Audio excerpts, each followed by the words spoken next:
শিগগির শাক বানিয়ে কেন শাক চটকাই কি লাগাচ্ছেন?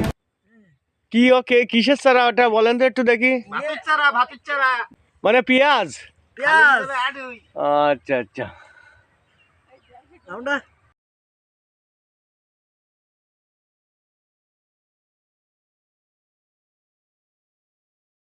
এইবার দেখো দর্শক আপনাদের সামান্য অল্প একটু কাজের মধ্য দিয়ে বিনোদন দেওয়ার চেষ্টা করছি যে কৃষক একজন নিজস্ব ক্ষেতে কিন্তু তার পেঁয়াজের চারা যার বলা হয় ভাতি সেটা রোপণ করছে।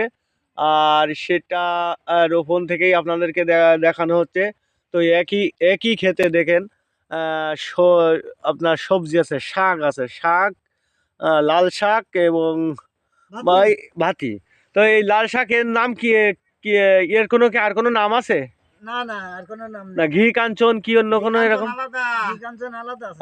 তো দর্শক এই শীত মৌসুমের যে সবজিটা অহরহ বাজারে পাওয়া যায় কিন্তু তার উৎপাদন কোত্থেকে হয় আমরা সাধারণত বাজার থেকে কিন্তু কিনে খাই, কিন্তু উৎপাদনটা কোথার থেকে হয় সরাসরি সেই উৎপাদনের স্থল যা ক্ষেত খামার সেখানে কিন্তু চলে আসছি, আপনাদের দেখানোর চেষ্টা করছি। এই তো ৬০,০০০ টাকার মতন বিক্রি হয়েছে এই বাড়িটা।